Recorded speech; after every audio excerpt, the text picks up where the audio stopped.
mga anak ng OFW, hindi kasalanan ng mga magulang nyo na wala sila sa inyong presence. Kaya nga sila wala para kayo buhayin. So don't make them feel guilty for not being there in your graduation kasi wala ka naman pang-enroll kung hindi siya nag-abroad. Don't make them feel guilty na wala siya sa bawat birthday nyo o ganitong okasyon. Hindi niya gustong wala siya doon. Nauobliga lang siya at mahirap din sa kanyang loob na wala siya. So, pag nagbabakasyon ang inyong magulang, hindi magulang nyo lang may tungkulin na pasayahin kayo. Tungkulin nyo rin na pasayahin sila. Dahil bawat hotdog, bawat tosino, bawat kanin, bawat ice cream, bawat lollipop na inilalagay nyo sa inyong sikmura ay galing sa pagpapagod na inyong magulang. Hindi yung parang akala mo malaki pa ang pagkukulang nila. Daddy, wala ka ng birthday kung... O sige, sama-sama tayo sa birthday mo. Huwag kang kumain. Huwag kang mag-aral.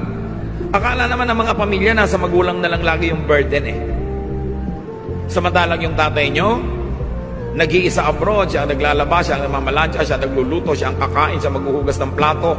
Pag may lagnat siya, siya din ang naglalagay ng sukang iloko, kung mayroon man, sa kanyang noo.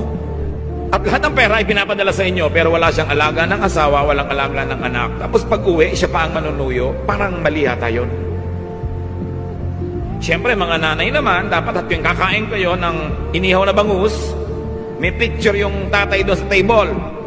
O mga anak, kaya tayo may inihaw na bangus at may